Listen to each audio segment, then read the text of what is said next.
Azerbaijan religious leaders condemn Armenian offensive. Religious leaders in Azerbaijan condemn Armenia's recent attacks on the country's civilian settlements, as well as Yerevan's policy of occupation.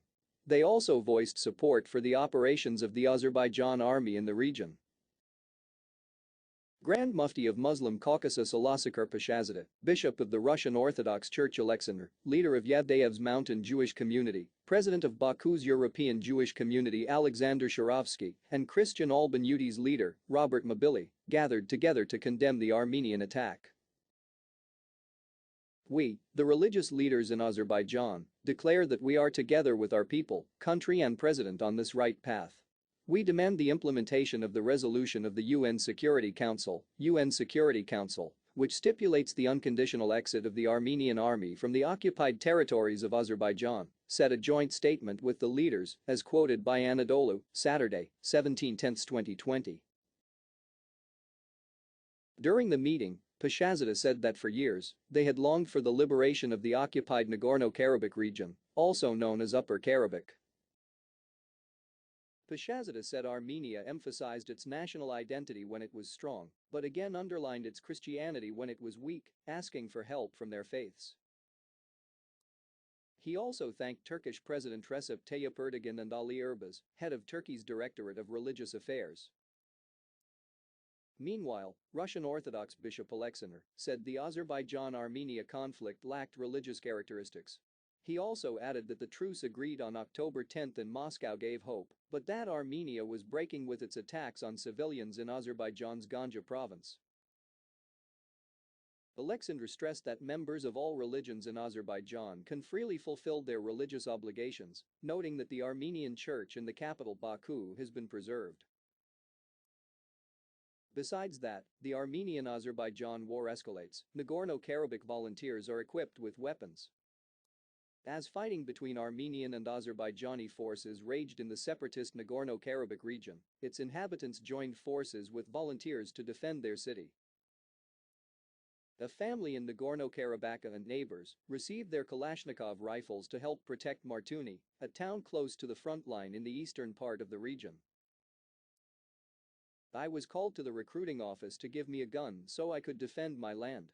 I am always ready to fight for the welfare of my children, said Valery Avanasyan, a 64-year-old Martuni resident, as quoted by the Associated Press, Friday, 16/10/2020. His 41-year-old relative, Edek, who owns the shop, said he had never loaded a gun before. I was called to the recruiting office to give me a gun so I could defend my land. I am always ready to fight for the welfare of my children, said Valery Avanasyan, a 64-year-old Martuni resident, as quoted by the Associated Press, Friday, 16/10/2020. His 41-year-old relative, Edek, who owns the shop, said he had never loaded a gun before. The family of Benik Osipyan, 91, combed the rubble of their house, picking up items that survived the attack. Russia calls for deployment of peacekeepers in Nagorno-Karabakh. Foreign Minister Sergei Lavrov said placing Russian military observers along the Nagorno-Karabakh line of control to ensure a ceasefire was the right thing. This call was made when tensions in the region were increasing, even though the Armenian and Azerbaijani parties agreed to a ceasefire at the end of last week. While stating that the final decision on the placement of Russian peacekeepers rests with Yerevan and Baku, Lavrov noted that without a political settlement between the two countries, any military solution to the conflict would not work. Meanwhile, Azerbaijan's President Ilham Aliyev has noted that peacekeeping forces may be sent to the area only if Baku and Yerevan agree with the decision. He also claimed that Turkey must participate in negotiations in some way. Earlier, Yerevan stated that the Azerbaijani military had attacked Armenian military equipment located on Armenian soil and that Armenian troops had the right to attack any military installations on the territory of Azerbaijan. At the same time, Baku stressed that the units destroyed targeted Azerbaijan's military objects, adding that any attack on Azerbaijan's civilian objects would result in retaliation. Nagorno-Karabakh, or Artsakh, the majority territory of Armenia, declared independence from Azerbaijan in 1991 after Baku revoked its autonomous status. The action resulted in a major military conflict between Baku and Yerevan that swept the area for 2 years, claiming at least 40,000 lives.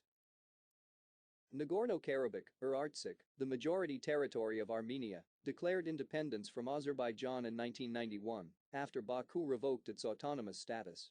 The action resulted in a major military conflict between Baku and Yerevan that swept the area for 2 years, claiming at least 40,000 lives. However, the Armenian side said it was a tactical trick that killed 200 enemy soldiers. Azerbaijan celebrates partial retreat of pro-Armenian forces in Nagorno-Karabakh.